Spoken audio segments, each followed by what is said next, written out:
তো hello everyone, আশা করি সবাই আছো ভালো। Good morning from Palolem. আজকে আমাদের এখানে লাস্ট ডে, আমরা এখান থেকে চেক আউট করছি। আমরা সেটাই পুরো দেখে বুঝতে পারছি আমরা রেডি হয়ে গেছি। আমরা মোটামুটি 10:30টার মধ্যে বেরোনোর টার্গেট নিয়েছিলাম, বাট হবে না। জাস্ট ব্রেকফাস্ট অর্ডার করলাম, আমরা ব্রেকফাস্ট করবো। ব্রেকফাস্ট করে আমরা বেরিয়ে যাবো টুয়ার্ডস পাঞ্জিম। পাঞ্জিমে হোটেল বুক হয়ে গেছে, বাট আনফর্চুনেটলি হোটেলের যে নাম্বারটা আমাদের কাছে এসেছে সেই নাম্বারটার ইনকামিং বন্ধ। তো খুব একটা ডাইসি সিচুয়েশন, কোনো কন্ট্যাক্ট কারোর সাথেই কিছু হয়নি। তো একটু চাপের ব্যাপার, দেখা যাক কী হবে। আশা করি কিছু হবে না। বুকিং টিটিসিটা আমার কাছে মেলে তো চলে এসেছে, আমি আগোটা থেকে বুক করেছিলাম। দেখছি গিয়ে কি হচ্ছে, অ্যান্ড গাড়ি আসুক তারপরে দেখাচ্ছি।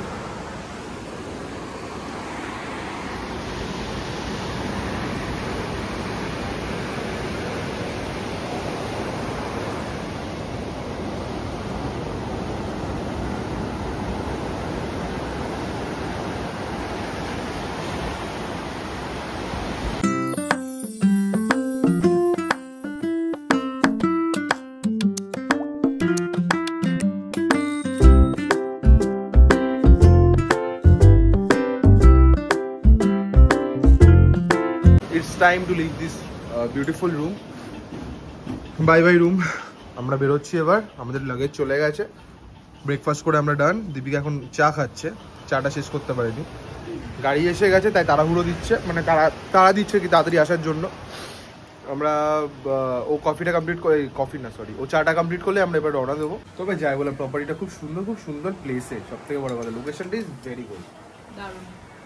এখন এখানে বসেই সময় কেটে যায় মানুষের, আর কোথাও যাওয়ার দরকার নেই। যারা লেজার করতে আসে তাদের জন্য এটা একটা আইডিয়াল প্লেস। এক্স্যাক্টলি, যদি লেজার করতে যাও কোথাও এসে চোখ বন্ধ করে থাকতো, মানে অবভিয়াসলি সবাই জানে, বাট আমি তাও আমার ইনফরমেশন আবার একবার দিই।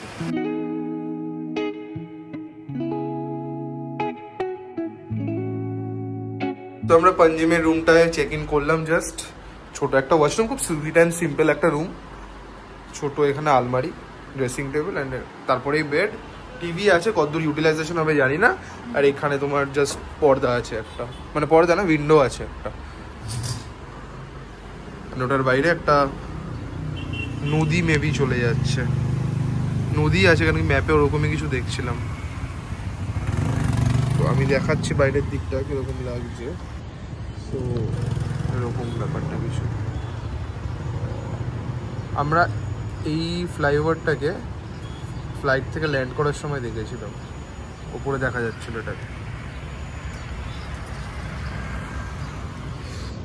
তো একটু টুকটাক জাস্ট একটু রেস্ট নিচ্ছি, রেস্ট নিয়ে এবার একটু বেরোবো। এখানে টুকটাক যেই সাইট সিনগুলো করার আছে, ফর এক্সাম্পল ডোনা পাওলা, তারপরে কিছু চার্চেস আছে, ওটা একটু সবার সাথে কথা বলে দেখে নিচ্ছি কোথায় গিয়ে যায়। একটু সার্চও করে নিচ্ছি আমি নিজে। স্কুটি ভাড়া করতে হবে, করে এগুলো করে নিতে হবে চট করে। লাঞ্চের কি প্ল্যান, কি করবো সেটা এখনো প্ল্যান মানে ভাবিনি এখনো। বাইরে করবো না, এখানেও রেস্টুরেন্ট আছে, এখানেও করতে পারি। বাইরেও করার প্ল্যান ছিল, কেন কি আমাদের এখানে জোসেফ বার বলে একটা জায়গা ছিল, ওখানে খুব যাওয়ার ইচ্ছা। রিকমেন্ডেশন পেয়েছিলাম ওখানে যাওয়ার জন্য, খুব মানে ওল্ডিশ গোয়া ভাইব দেবে ওখান থেকে। সো দেখছি, let me figure it out কি করবো।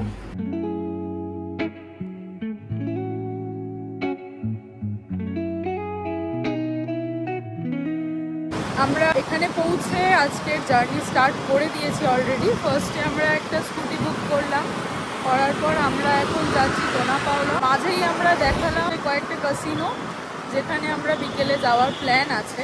আর এখন আমাদের জার্নিটা কয়েকটা মানে ট্যুরিস্ট স্পট বা যেগুলো এখানে সবাই বলে যে ভালো, সেই সব জায়গাগুলো আজকে একটু ভিজিট করব। ধীরে ধীরে যাচ্ছি, আমরাও এক এক করে দেখাচ্ছি সব জায়গাগুলো।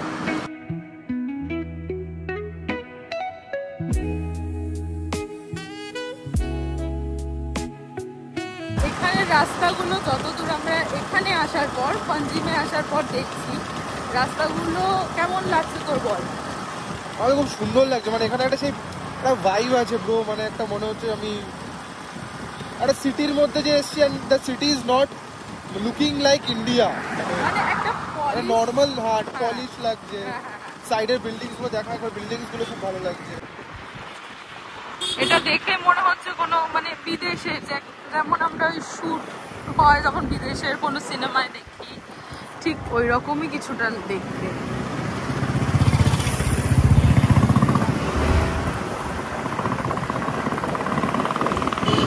সো উই আর ফাইনালি লিস্ট দোনাপাওলা এলাম। রোদের মধ্যে আসা উচিত না, বাট আমাদের কাছে সময় নেই, আমাদের একদিনের জন্য এখানে স্টে, তাই চলে এসেছি এখানে।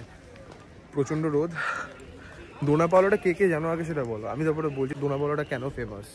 বেসিক্যালি এখানে সিঙ্গম ওয়ানে শ্যুট হয়েছিল, যেখানে কি নাম লোকটা, অজয় দেবগন, সরি,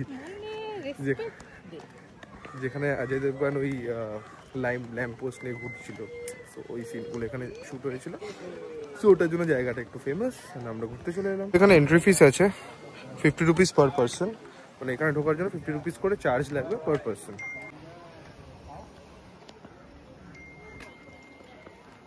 সো এটা হলো জায়গাটা, এরকমই কোনো একটা জায়গায় দৌড়েছিল অজয় দেবগন রান্না ভাঙার জন্য,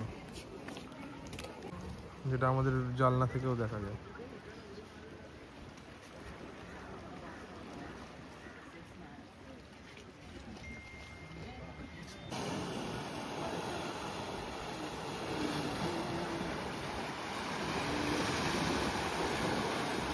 তো গোয়ার আমি আগের দিন আমি আর দীপিকা ওটাই কথা বলছি, গোয়ার ব্লু কালার মানে জলের, সেটা খুব সুন্দর লাগে দেখতে, মানে যেটা সচরাচর আমরা দেখিনি। মানে আমি আন্দামান গিয়েছি, আন্দামানও এরকমই, বাট আন্দামানে যখন আমি গেছি তখন আমি অনেক ছোটো, মানে সেই মেমোরি বলতে গেলে আমার কাছে কিছুই নেই। সো এই কালারটা খুব ভালো লাগছে।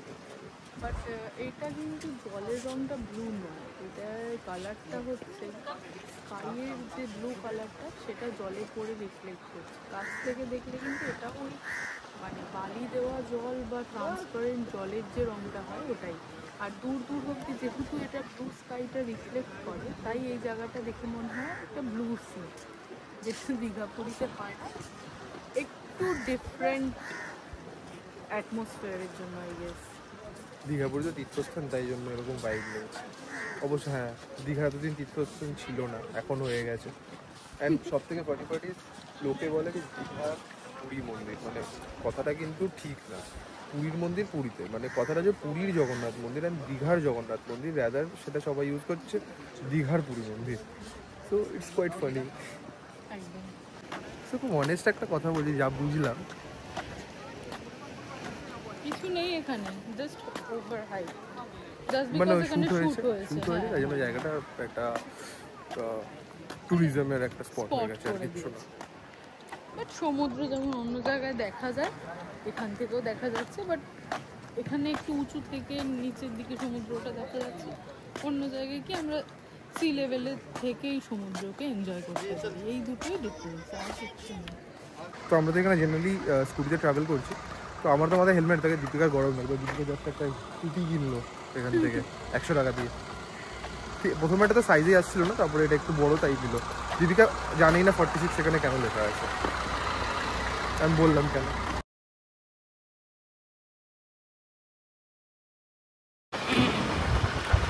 এটা হচ্ছে গোয়ার বিমানটা, আমাদের ওখানে একটা বিমানটা আছে মানে কলকাতাতে, এটা হচ্ছে গোয়ার বিমানটা। এছাড়া এখানের বাড়িঘরগুলো বেশ সুন্দর। যাওয়ার সময় আমি দেখালাম, একদিকটা এরকম বাড়ি আর এই দিকটা হচ্ছে জঙ্গলের মতো জায়গা, মানে হ্যাঁ তারপরেই হচ্ছে সমুদ্র। মানে যারা এখানে থাকে তাদের মানে ডেইলি লাইফটা বা তাদের রোজ যে ভিউটা, যেগুলো আমরা মানে খরচা করে এসে দেখার চেষ্টা করছি, সেই জিনিসটা ওরা রোজই পাচ্ছে, এবং ওদের জন্য এটা খুব একটা বড় বিষয় কিছু নয়, মানে ইউজ টু হয়ে গেছে।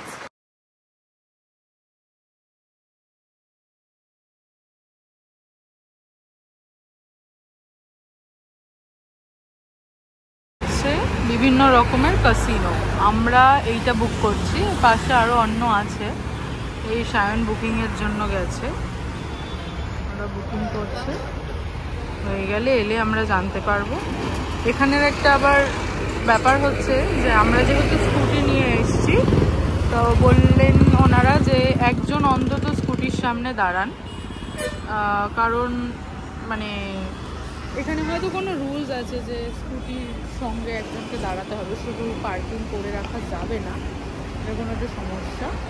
তো সায়ন গেল বুকিংয়ের জন্য, আর আমি ওয়েট করছি বাইরে। ওর বুকিং কমপ্লিট হয়ে গেল, আমরা আবার আমাদের নেক্সট ডেস্টিনেশনের জন্য রওনা দেবো।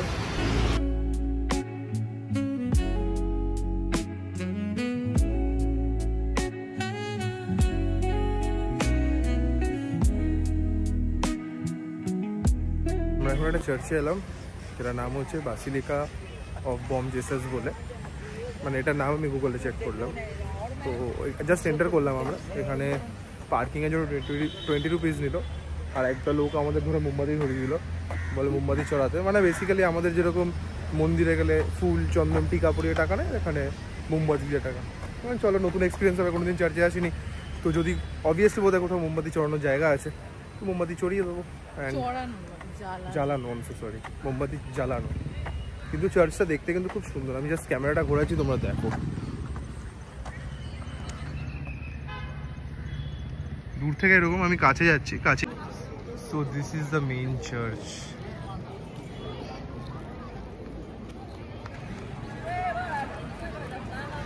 মানে সামনে থেকে দেখতে জিনিসটাকে মারাত্মক বিউটিফুল লাগছে।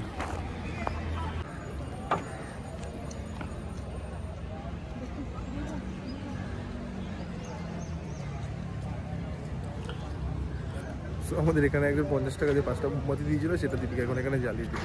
মানে কোনো রিজন নেই, হয়তো কোনো রিজন আছে, জানি না। তো ওরা দিয়েছিল, আমরা জ্বালিয়ে দিলাম।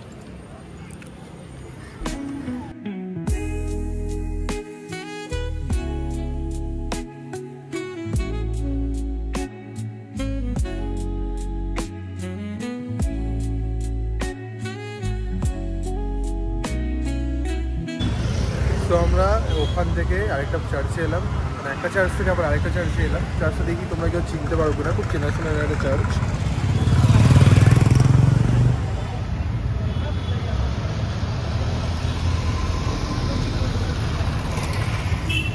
দেখি কিছু মনে হচ্ছে কোথায় দেখেছো বা কিছু? আমি এটুকু হিন্দি রাখছি, এটা হচ্ছে রোহিত শেট্টির খুব ফেভারিট একটা জায়গা। তো এখানে অনেক ফিল্মের শ্যুট হয়েছে, যেরকম আমাদের বলিউডেরই অনেক ফিল্মের শ্যুটিং হয়েছে। তো এটাও একটা ট্যুরিস্ট স্পটের মধ্যেই, মানে ট্যুরিস্ট প্লেসের মধ্যেই পড়ছে। তো আমরা ভাবলাম এটা একবার কভার করে নিই, বাস এটা দেখে নিলাম। এবার যাই, একটু কিছু লাঞ্চ করতে হবে, কেন কি সেই সকালবেলা খেয়ে বেরিয়েছিলাম। লাঞ্চ করে নেই। দীঘা তো তোমাদের অলরেডি শেয়ার করে দিয়েছে। বিকেলে আমাদের ক্যাসিনো প্ল্যানে আছে, ফার্স্ট টাইম এক্সপিরিয়েন্স, জানি না কীরকম হবে। তো এখান থেকে আবার বেরিয়ে পড়ে, আর সেরকম কিছু দেখা নেই। আর এখান থেকে রওনা দিয়ে যাচ্ছি এখন আমরা কোথাও একটা খেতে, জোসেফ বার বলে কিছু একটা আছে, অনেক রেকমেন্ডেশন এসেছিল, ওখানেই যাচ্ছি আমরা।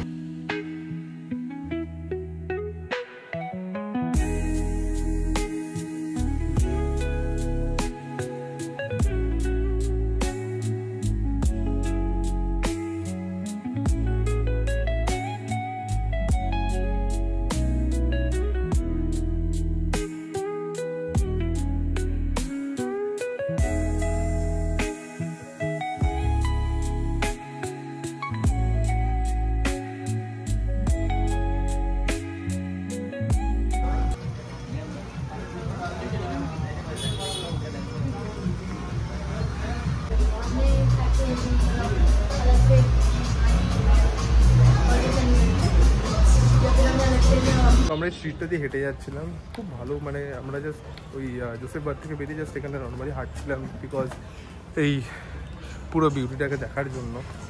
খুব সুন্দর জায়গাটা, মানে এখানে ছোটো ছোটো ঘরের ভেতরে সব দেখতে পাচ্ছ তোমরা, সব ছোটো ছোটো করে ক্যাফেজ অ্যান্ড বার, রেস্টুরেন্ট সবই আছে। ইটস এ ভেরি মানে ভাইবিংওয়ালা প্লেস।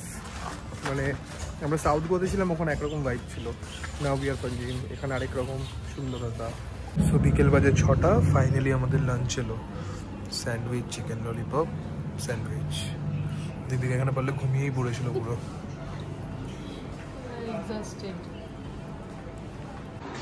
তো এখন বাজে বিকেল 7:30, মানে 7:30 বেজে গেছে। আমরা এখন এখান থেকে রেডি হয়ে নিয়েছি সবাই। আমি আমার ড্রেসে আজকে রেডি, দীপিকাও রেডি। আমরা যাচ্ছি এখন ডেলটিন জ্যাক ক্যাসিনো। আমাদের জন্য এটা ফার্স্ট টাইম। ওখানে আমাদের দুজনের কত লেগেছে, 2500 পার পারসন। দুজনেরকে টিকিট কাটতে হয়েছে। ওর মধ্যে ইনক্লুডিং থাকছে হচ্ছে আনলিমিটেড ফুড, ড্রিঙ্কসে একটা ফিল্টার আছে, বিকজ অফ ওখানে নানান রকম প্যাকেজের জন্য নানান রকম ব্র্যান্ড অফ ড্রিঙ্কস আছে। বাকি ফুডস আনলিমিটেড, এন্টারটেনমেন্ট আনলিমিটেড। আর ক্যাসিনোতে খেলার জন্য they will be giving us 1000 token something. ওটা দিয়ে কিছু র্যান্ডাম, ওই আমার যেটা মনে হয় ভেন্ডিং মেশিনে যেই র্যান্ডাম গেমসগুলো হয় ওইগুলো খেলা যাবে। বাকি চিপ দিয়ে যে গেমগুলো খেলতে হয় ওইগুলোর জন্য আমাদের চিপস বাই করতে হবে, যেটা আমরা কেউ করছি না। আমরা জাস্ট এক্সপিরিয়েন্স করতে যাচ্ছি। সো ওখানে মনে হয় না ভিডিও করতে দেবে, কেন কি ওখানে অ্যালাউড না। আমরা তাও চেষ্টা করছি যতটা কভার করা যায়।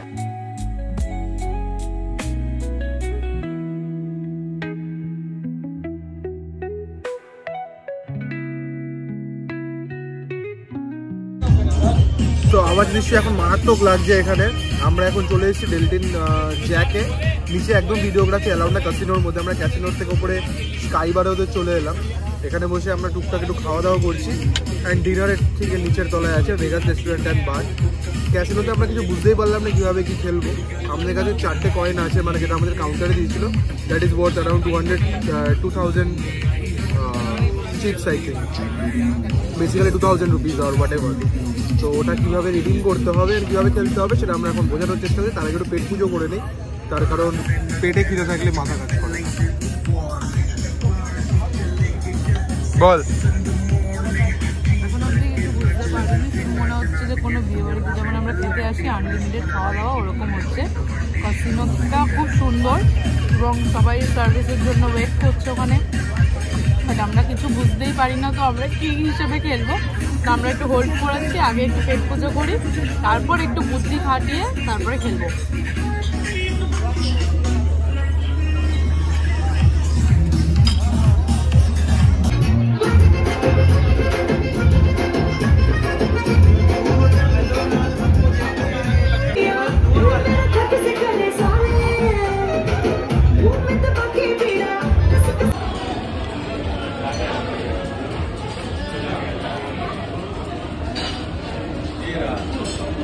তো বাজে এখন 11:40, আমরা দুজনেই ক্যাসিনো থেকে ফিরছি। ওখানে ভিডিও একদমই করতে পারিনি। এক তো হচ্ছে যেখানে ভিডিও অ্যালাউড সেখানে কটা বললাম আমি, 11:40 12:40। তো বেসিক্যালি কী হয়েছিল, ওখানে যেখানে ফাঁকা আছে ভিডিও করার মতো জায়গা সেখানে আমরা ভিডিও করতে পারছি না বিকজ এত ক্রাউড। আর যেখানে ভিডিও করতে পারবো ক্যাসিনোর ভিতর ওটা সেখানে অ্যালাউড না, ফোনই বার করতে দিচ্ছে না।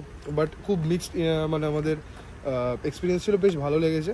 ফার্স্ট টাইম ক্যাসিনো থেকে জিতেছি 150 না সরি ভুল বলছিস, 1500 কয়েন, 1500 টাকা। আসলে আমরা যে টিকিটটা পারচেস করেছিলাম সেটার সাথে ইচ টিকিট 1000 করে একটা ফ্রি পয়েন্টস ছিল, যেটা খেলে যদি জিততে পারে তাহলে ওটা টাকায় কনভার্ট করতে পারে বা খেলাই করতে পারে। তো আমরা ফার্স্ট একটা 500 হেরেছি, তারপরে যে 500 আর 1000 ছিল সেটা দিয়ে দুটো ম্যাচ খেলে আমরা ওটা জিতে গিয়ে আমরা টাকাটা রিডিম করে নিয়েছি।